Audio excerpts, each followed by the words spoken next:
Harry Hill and Victor Meldrew just said.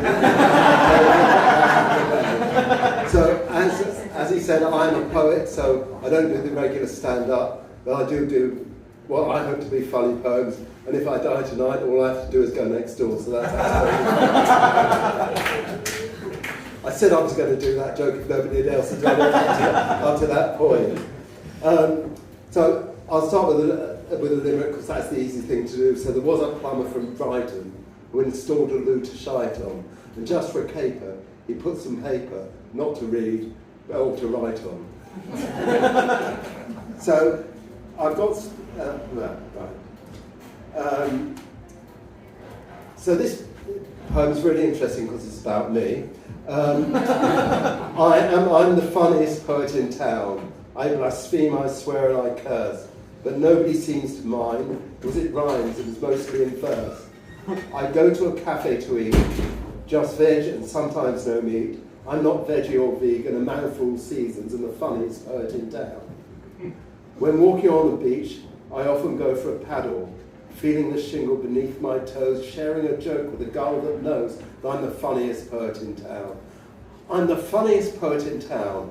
I dress like a fop and a dandy. I brush my teeth with creme de menthe and wash my hair with brandy. It's a bit Latin. Eating cockles and mussels makes me frown. It's the wind that often lets me down. A real disappointment all around, but the funniest poet in town. So the next one, I'll do one more than there was a lady from Hove who went and sat on a stone. The heat of the plate made a whole arse vibrate and turn it black, blue and mauve. So this little poem is called From a Mollusk's Point of View. I do a lot of stuff about the beach because I live right on the beach, not actually on the beach, not under the West Pier, I'm not one of those. But, so this is from a mollusk's point of view. Today I came out of my shell and narrowly avoided being eaten by a passing gull. A neighbouring mussel wasn't so lucky. Perhaps it was his turn. That's spelled T-E-R-N for complicated. As the pebbles dashed, I sat on a rock, wondering if I was related to Sandy Shore, or perhaps a distant cousin of River Phoenix, more likely a illegitimate offspring of muddy waters. I stuck fast to the rock like a limpet, just bathing, not drowning, hiding beneath a barnacle, clothed in seaweed, hiding my nudity, for it was only today I came out of my shell. Shall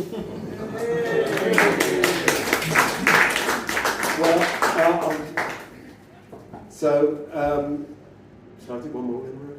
Yeah. You can all tell where my limericks are. It's the places I've gigged at, really. So, there was a man from New Haven who fell in love with a maiden. Pardon me for being Larry, you're just far too hairy. I prefer you fresh-waxed or clean-shaven. Fuck that one up. So the other day I was reading in the paper, and it said an article that only dolphins and humans have sex for pleasure. And I thought this was really the ideal subject for a poem. Well, said the dolphins, there's no need just to have sex to breed. No necessity for copulation just to increase the population.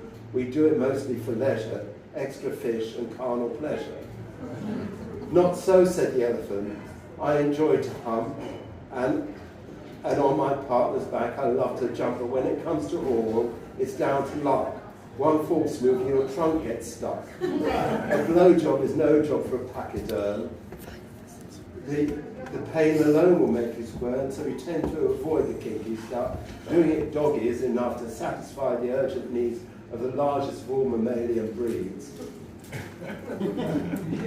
Mrs. Rhino then regretfully states, I enjoy sex, but he just won't wait. He just charges up in an excited state, no time for foreplay or to fillet. He just wants his cock in right away, a few mighty hunks, then a stray. He hops off, then charges back for another go at my crack. Well said, Dolphin.